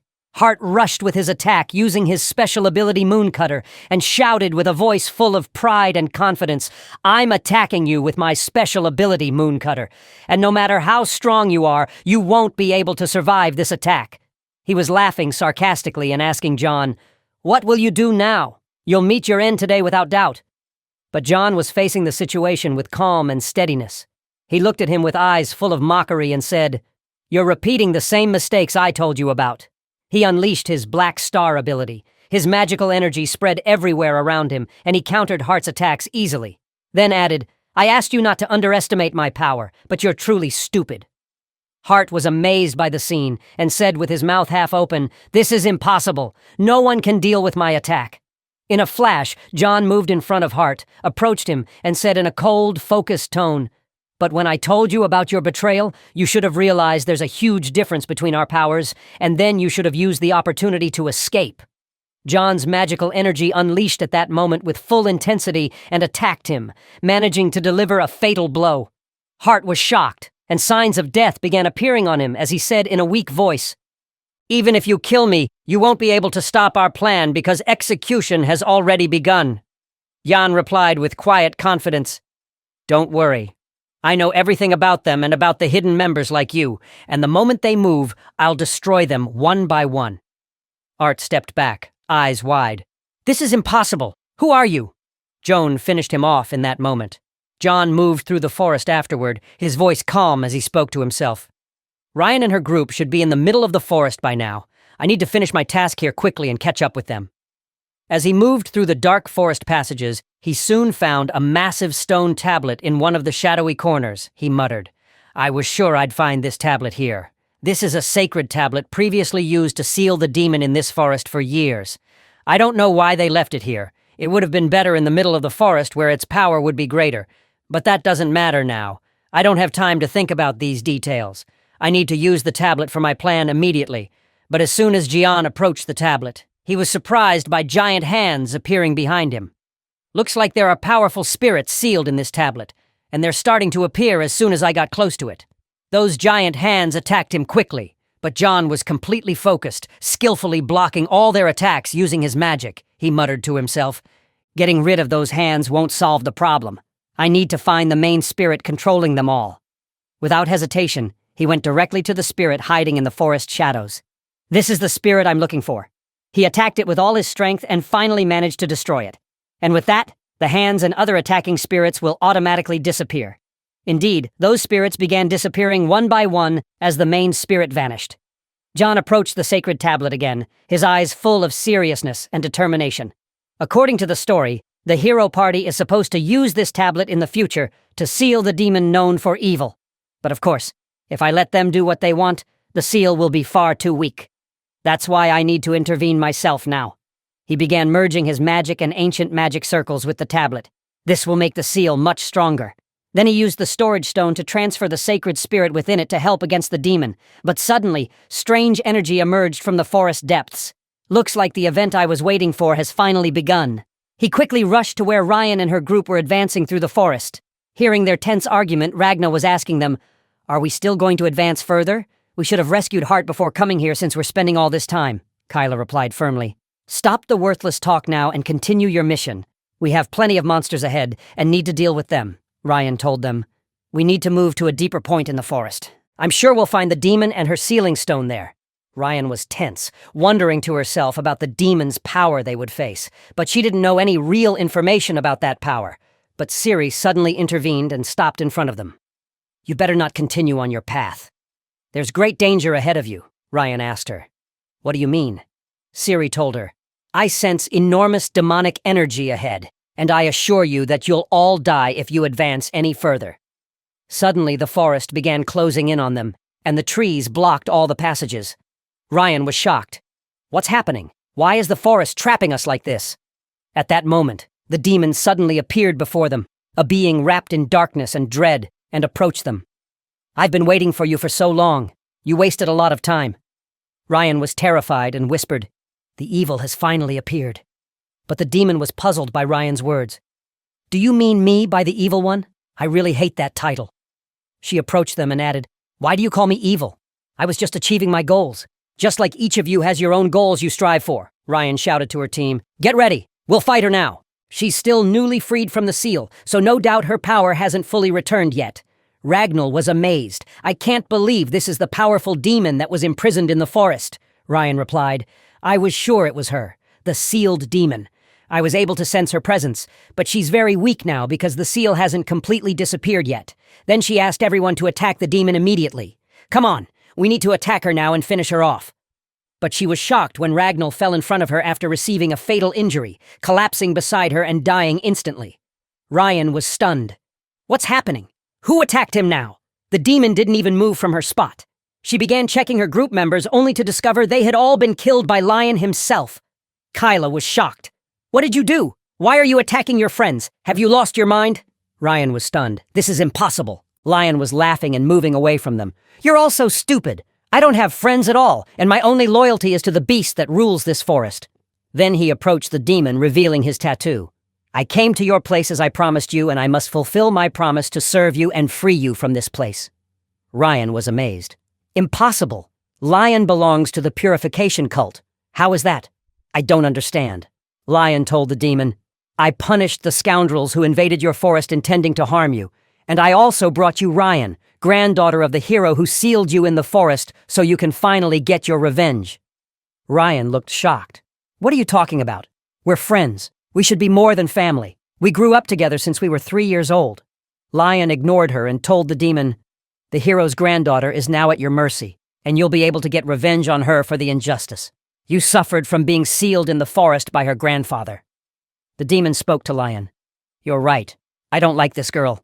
She seems stupid and unaware of her true power, but still, why did you kill my prey? I don't like sharing my meal with anyone. Lion was surprised by her question. What do you mean? I got rid of them to protect you. That's my duty. But the demon attacked him with her magic and killed him instantly. I hate stupid followers like you. Then she turned to Ryan. What do you think? Do you think you came to my forest as a hunter or as prey?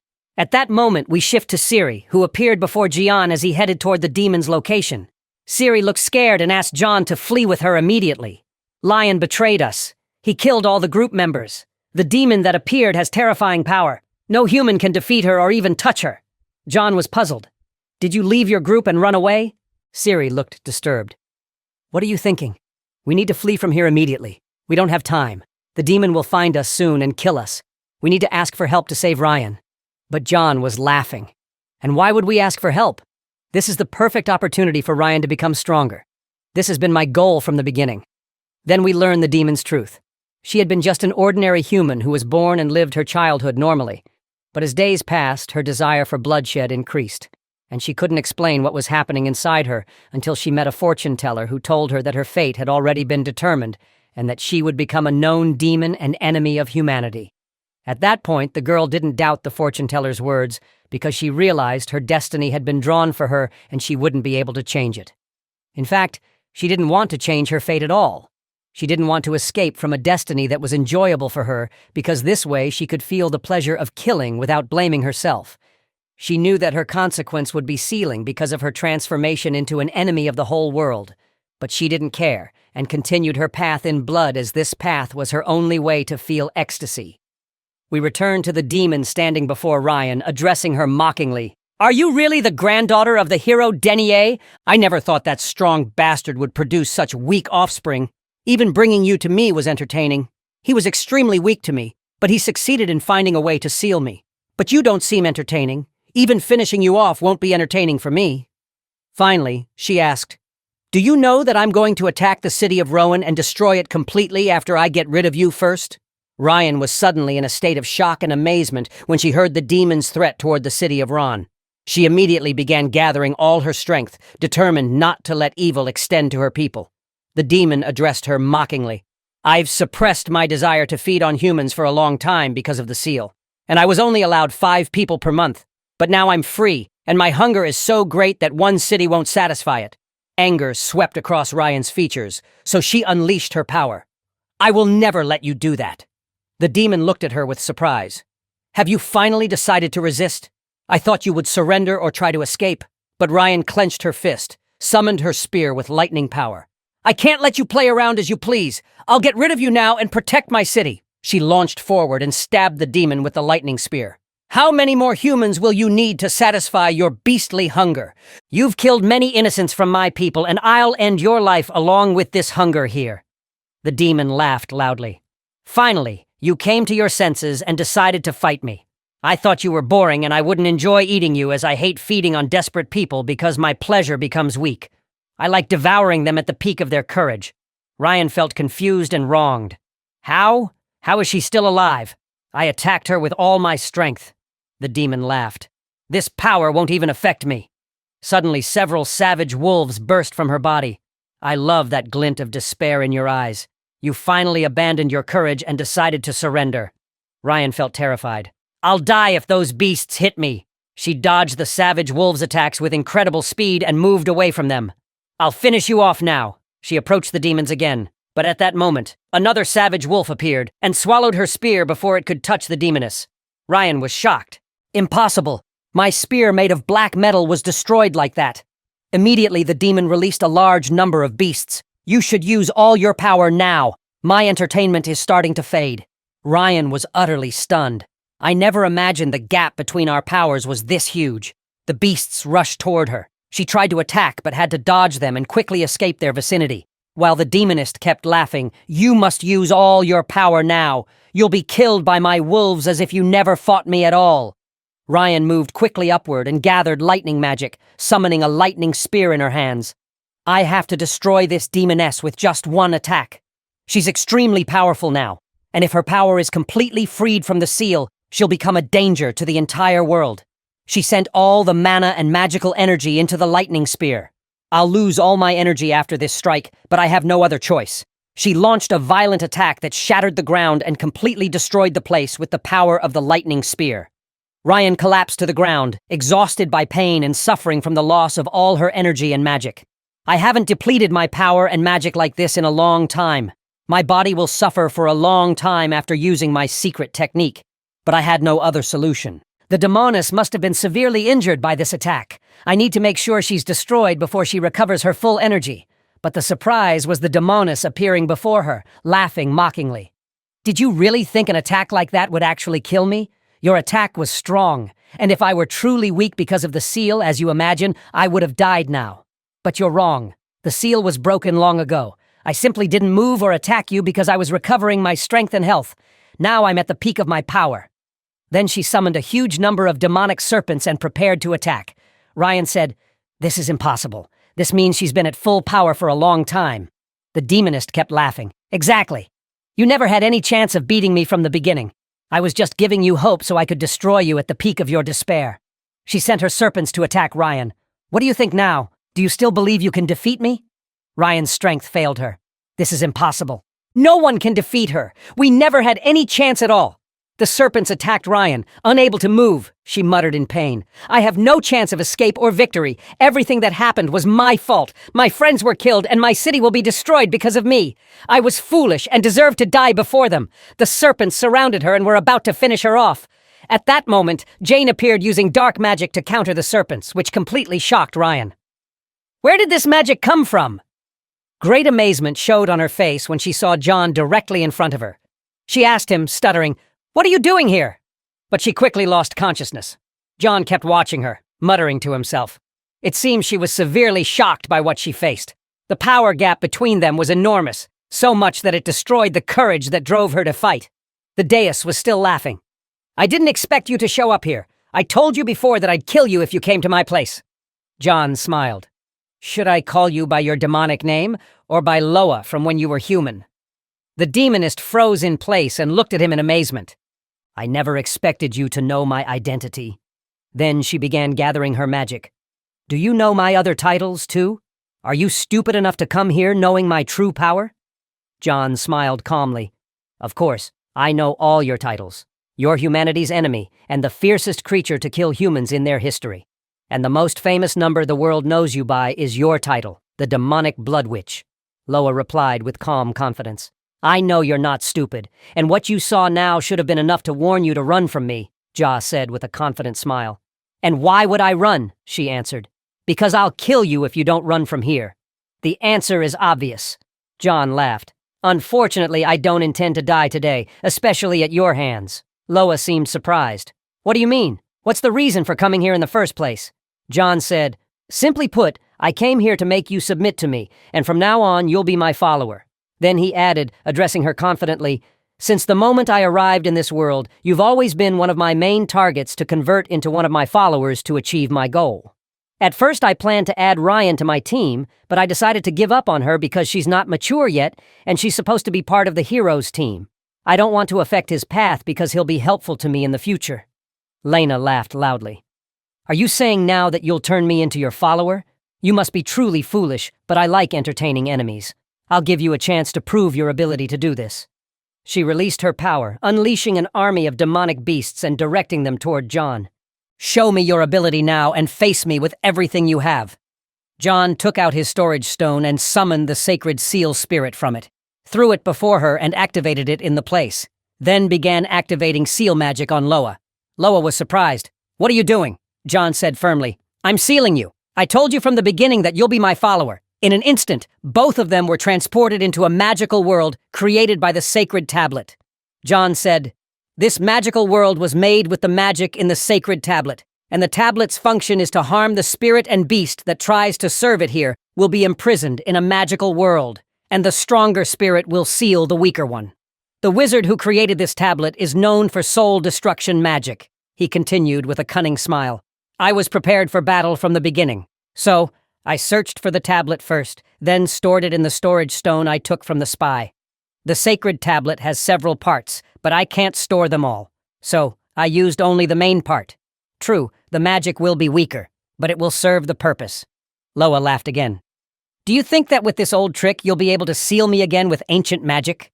There's one problem with your plan," she added confidently. "I knew what you would do, and I watched you and your team from the moment you entered the forest. Do you think I let you take the sacred tablet like that without purpose? I knew you would use it against me," she said coldly. "The answer is simple. It won't help you against me. Soul destruction magic isn't seal magic as you think, but an ancient art that consumes the stronger soul to destroy the weaker soul. That's why I tell you that you'll fail, because the seal spirit is much weaker than me."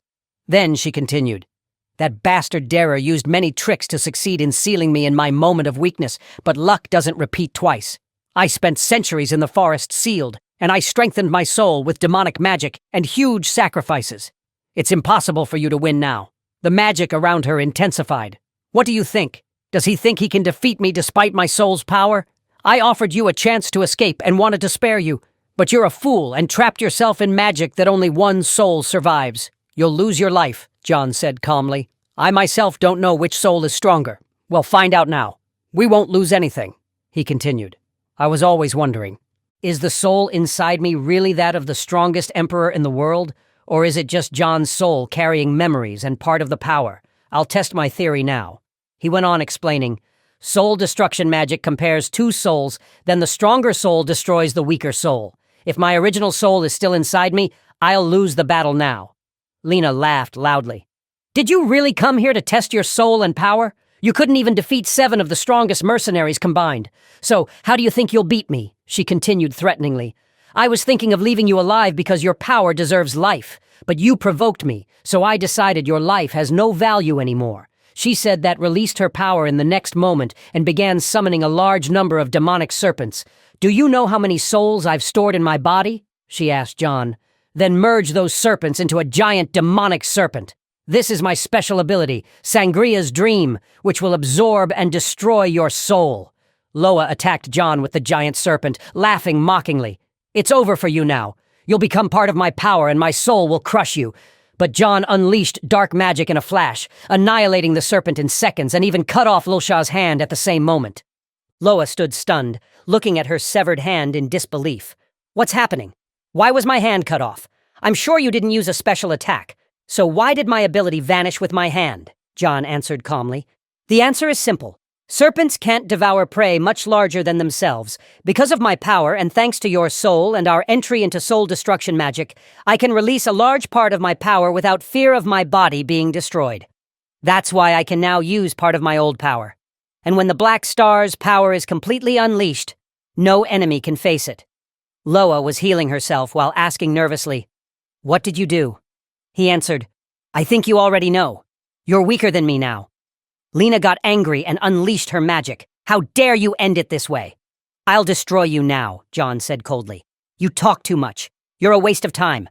Then he attacked her with all his power, throwing her into the wall until the soul world shook and a crack appeared in the magic, while Lasha remained stunned. "What is this power? What's happening?" John moved quickly in front of her. "You know the truth, or you're more stupid than I thought," she said while stunned. "This is impossible. No human is stronger than me." John didn't give her the chance, pouncing on her quickly and destroying her head. "I came here to prove your theory wrong. Your power doesn't compare to mine. I'm stronger." As soon as she was about to collapse, he asked her, "Will you surrender now? Resistance won't help." Lushina quickly regenerated her head and retreated far away. screaming and cursing at him. "How dare you! I'm the strongest demonist who terrorized humanity. I've been too merciful with you, but now you'll realize why humans feared me. I'll make you suffer and wish for death from me before I end your life." But John moved to her and attacked her with his prayer magic, destroying her once again. "You talk too much. I told you the power gap between us is so huge that you won't even be able to scratch me." Lucina continued regenerating her body with the demonic blood witch's magical power, but John kept destroying her each time. With every regeneration attempt, Lucina became more shocked and wondered, "What's happening? Why can't I escape from him? His power is crushing and my body gets destroyed every time he touches me." She suffered and screamed, "No, this is impossible. No human can do this to me." For the first time in my life as a demonic witch, I feel humiliation and shame. And worse, I'm starting to feel fear. When did my heart start beating with fear? I think it was the moment he stopped my strongest abilities and cut off my hand without me even seeing his attack. No, it was when he told me he came to test his power on me. I didn't understand his words then, and I didn't suspect he wasn't an ordinary human. I thought I was controlling him since he entered the forest, and I allowed him to take the sacred tablet, thinking he wouldn't be able to use it against me. I imagined I would control him in the end, but I was wrong the whole time. He deceived me from the beginning, made me think he lost control while he was weaving the threads of his plan to control me. Luca's gaze filled with terror, and she whispered, "What will I do now? I never thought I might die, even against the heroes themselves." Luca kept screaming and begging him to stop, but John was laughing. "You're asking me to stop. Don't worry. I know there are many souls in your body mixed with your original soul, so you won't die now." He continued his attack, burning her with the Black Star's power, and said, "Your special ability, Sanjaria's Dream, allows you to drain the life and age of those you kill and use them for your power, which is why you have many souls inside you and don't die easily." Lucina was shocked. "How did you know about my special ability and about the souls? This is impossible." John said briefly, "Be quiet." He continued tearing her apart every time she regenerated, and added, "There are many magical obedience contracts, but the strongest contract is the one that seals and binds the soul directly. This is extremely rare as no one can easily reach another person's soul. But because we're inside soul destruction magic, I can now easily imprint the obedience I want on your soul." He kept laughing loudly and said, "I'll teach you obedience myself, and you'll know that I'm your master, and you'll serve me for the rest of your life," John said while smiling. "The Black Star's ability is to plant fear in any being's soul, and I'll use this power to turn you into my servant.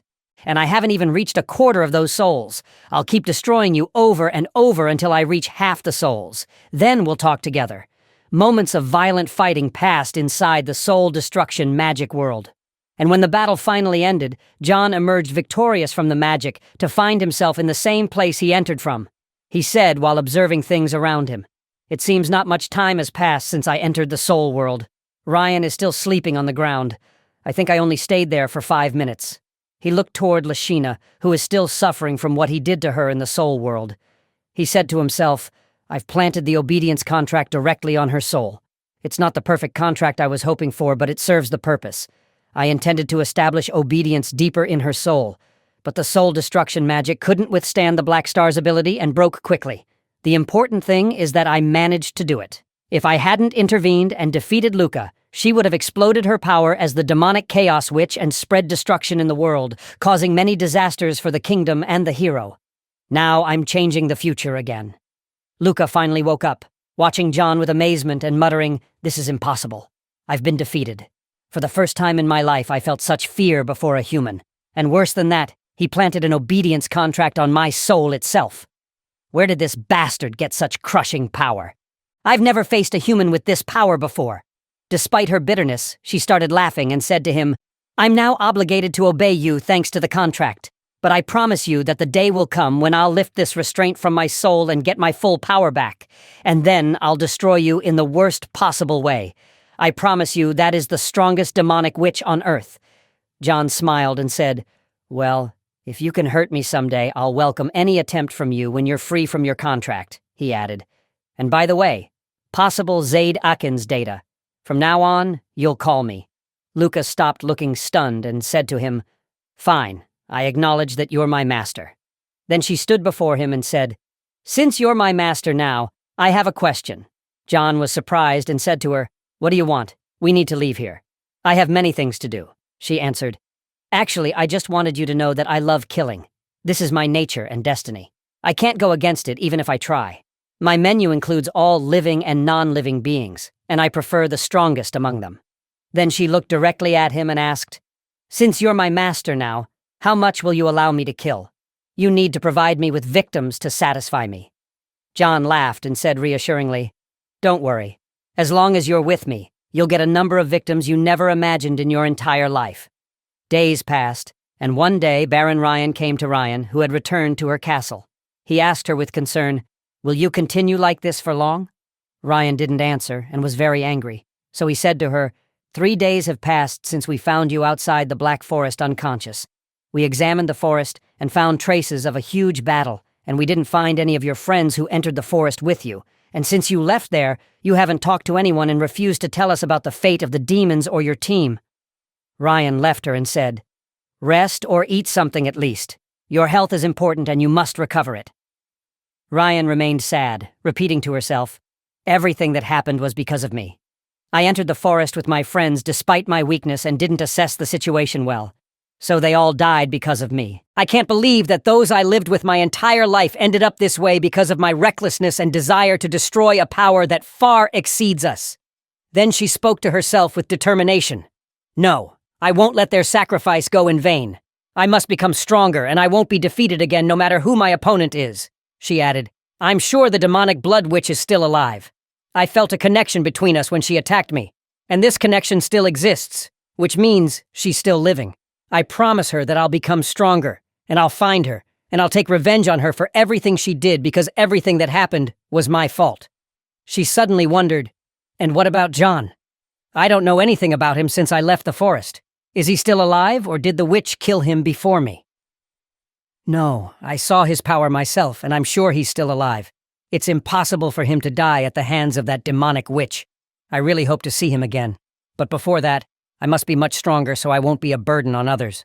Meanwhile, we moved to Elena, director of the Moon's Eye organization branch, who was receiving a report from her followers about the events in Ryan Province and what happened with John there. Elena asked her assistant, Is this news accurate? He answered, Yes, our best spies watched the strange person who appeared recently and gathered this report. Elena listened, then said, amazed. According to the report, the Black Forest disappeared with the evil that inhabited it, and all the monsters were exterminated, and the forest is now completely natural. No one knows what happened there. Does this mean the demons was killed, and that's why the forest was purified and we controlled it? The assistant replied, The spies couldn't enter the forest behind Ryan's team, as they were afraid they wouldn't come out of it. But from the behavior of those who survived, it's believed that the demoness was indeed destroyed, Elena said slowly. But if the demonas that inhabited the forest was the demonic blood witch, how could she be defeated so easily? She interrupted herself and added, The defeat of the demonic blood witch shouldn't be ignored, no matter what the reason. I must investigate the matter and find out who defeated her and how they won against her. Did the royal family intervene themselves and send one of their children with special abilities? There's no other human who could face the demonic blood witch, even if the only explanation is the royal family's intervention. Elena said that her organization had been watching the royal family for a long time, especially the children, and discovered that each of these children possesses terrifying power that even exceeds human understanding, and they alone are capable of facing the blood witch easily. She added that her biggest suspicion revolved around the person they were watching who entered the forest with the raid group, and she's sure he's one of the royal family's children, but she can't determine his identity specifically. Then she asked her assistant if they had learned any information about that boy, and he replied that they searched the records and history of the entire royal family and found no prince with these characteristics except for one person only. Elena said she was certain of it, and that such brutal power could only come from the royal family. She asked him about the identity of that person. So he answered that according to what they knew, he was Prince John, known by the title of the imprisoned prince, and that he was the emperor's youngest son. The news that reached them also indicated that his brothers were planning to eliminate him soon. After that, we moved to the Royal Army sorcerer, commander of the 4th Division, Bingham, who was talking with the head guard, Fredo, asking him if he would continue wasting his time like this, and that he needed to see Prince John immediately and wouldn't leave until he met him. Fredo asked him about the reason for wanting to meet the prince, reminding him that the princes were busy and didn't meet with ordinary people like him, and that it would be better to schedule an appointment and return at another time to meet the royal family. Here, Bingham asked him if he was stupid, explaining that he came with direct orders from the royal family and needed John's signature on this paper immediately. Fredo told him that Prince John had left on his journey about a week ago and wondered why he hadn't returned yet, pointing out that he couldn't stall the royal family and their followers any longer, and wondered if something had happened to Prince John, especially since he was very strong and supposedly no one could harm him, but he still felt worried. Bingham asked Fredo again about why he was stalling, confirming that he had already told him that John must sign the papers to participate in the succession ceremony, and that this was his last chance, or he would be permanently excluded from the succession. He demanded that the papers be delivered to John immediately, or he would return and report to the royal family that he had withdrawn from the ceremony. Fredo asked him about the reason for this delegation's existence, confirming that it had never happened before for a prince to sign papers for participation, and that John had already told them he would participate in the ceremony like his other brothers. So why insist on the signature? Bingham continued laughing while saying he was sure John didn't want to participate, and added that he had been waiting to meet John for 3 days, and every day the guard would tell him that John was busy or sick, or give any other excuse to prevent him from meeting him. He was sure that John was in the palace but was deliberately avoiding him, or maybe had actually fled the palace since his other brothers were present in the main palace, while he was the only one in the exile palace because he was expelled from the main palace due to his weakness. He explained that if John tried to leave his palace, he should inform the royal family first, so either he was avoiding him or had actually fled. He continued laughing, confirming that he would prove to the royal family that John was either avoiding his responsibilities or had left the palace without permission, and thus would provide a great service to the third prince and receive a huge reward in return. Then asked Fredo to tell them John's location immediately for his own benefit. Fredo told him that John was sick, and therefore resting in his room and wouldn't be able to meet him, and that he was supposed to return tomorrow. But Bingham ignored him and rushed toward John's room, shouting at him to shut up and that he had to meet him today, while Fredo was warning him to behave respectfully because what he was doing was a great crime in the prince's palace. Bingham kept laughing, saying that John wouldn't be a prince after today, and therefore it wouldn't be a crime to enter his room. Then Fredo panicked and described the situation as a real mess, wondering where John was. Bingham stormed into the prince's room and apologized for entering without permission, but said he needed to meet him immediately, and was surprised when he found John sitting inside his room. John told him that what he did represented great disrespect for his position, and that he had made a grave mistake. Panic appeared on Bingham's face, and he wondered how John was here, since he thought he was either avoiding meeting him or outside the palace altogether. John said he had asked a question and hadn't received an answer. Bingham stammered and apologized for his mistake, confirming that he came to deliver necessary papers for his benefit. Then he stood watching him, amazed, while wondering to himself what was going on, trying to understand if the rumors he had heard about John were wrong or if the prince had actually changed, since he now saw him with an imposing gaze and strong aura and power, and could be compared to his terrifying brothers. Then John asked him for the papers. Bingham was shocked and asked him what papers. John answered, "The papers you tore up and want me to sign." Bingham was surprised and said, "Right." Then he went to hand him the paper, apologizing for wasting his time, and explained that the signature was necessary. John actually signed the papers, then said to Bingham warningly, "I warned you and whoever sent you to me that I don't like rudeness in dealing with me, and this will be the last warning for you or you'll face the consequences." After that, Fredo asked John, "Where were you?" "I was dying of fear for you. The royal palace was looking for you all last week just to sign these papers." John answered while smiling, "I was indeed late, and I would have missed the succession ceremony, but that's not important." Then he wondered to himself if Lasha had completed the orders he had given her in the capital, and confirmed to himself that she was supposed to return before the ceremony began. Then John asked Fredo, "Did you prepare what I requested from you before I left on my journey?" Fredo said, "If you mean the ghoul's heart you received as a gift from Princess Evelyn, it has already been prepared the way you requested," John answered. "Now is the right time to absorb the power of the ghoul's heart. I had to wait for a while because the process I explained to them was difficult, but the wait was worth it. With absorbing the heart, I will greatly increase this weak body's strength as well as my mana energy. This way, I'll be able to reach 2 levels of black star power before the succession ceremony. This is very important for executing my plan easily."